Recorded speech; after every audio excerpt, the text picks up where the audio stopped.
মুসা আলাইহিস সালামের পায়ে একবার একটা লাল পোকা কামড় দিয়েছে, লাল পিঁপড়া।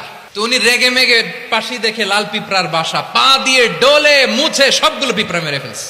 এই ঘটনাটা আল্লাহ ঘটিয়েছেন এজন্য মুসা আলাইহিস সালাম তিনি আল্লাহকে জিজ্ঞেস করেছিলেন, আল্লাহ তুমি যখন কোন জনপদে আযাব পাঠাও, শাস্তি দাও, ওখানকার শুধু জালেমরাই তো মরে না, ভালো মানুষগুলাও মরে, তো আযাব দিবা মুশরিকদের উপর দিবা, অবাধ্যদের উপর দিবা, ভালো মানুষগুলারে মারো কেন? আল্লাহ বললেন, মুসা তোমার যে কামড় দিছিল পায়ের মধ্যে পিঁপড়া, কয়টা পিঁপড়া? একটা পিঁপড়া, তো সবগুলারে মারলা কেন? রেগে মেগে পুরো পিঁপড়ার বাসা ভেঙে মেসাকার করলা কেন? এই মুসা, আমি যখন অ্যাকশনে যাই, আমি যখন শাস্তি দেই, তখন এত বাস বিচার করা হয় না, বাস বিচার করা যায় না। যখন অ্যাকশনে যাওয়া হয়, ওইটা ডাইরেক্ট অ্যাকশন হয়ে যায়। চিল্লায় বলো ঠিক কি না? রব্বুল আলামিন বলেন, ওয়াত্তাকু ফিতনাতাল লা তুসিবান্নাল্লাযীনা যালামু মিনকুম খাসসা। ও আমার গোলামেরা, ওই আযাবকে ভয় করো যে আযাব যখন আমি জমিনের বুকে পাঠাই।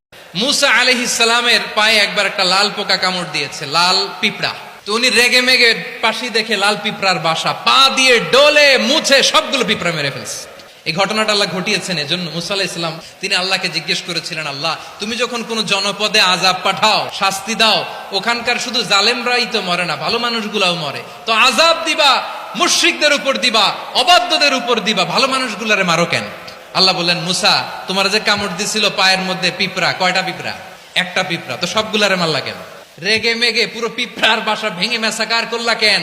এই মুসা, আমি যখন অ্যাকশনে যাই, আমি যখন শাস্তি দেই, তখন এত বাস বিচার করা হয় না, বাস বিচার করা যায় না। যখন অ্যাকশনে যাওয়া হয়, ওইটা ডাইরেক্ট অ্যাকশন হয়ে যায়। চিল্লায় বলো ঠিক কি না?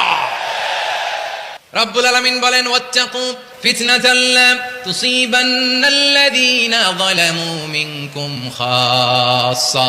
ও আমার গোলামেরা, ওই আযাবকে ভয় করো যে আযাব যখন আমি জমিনের বুকে পাঠাই, শুধু জালেমদেরকেই মারি না, আলেমদেরকেও মারি।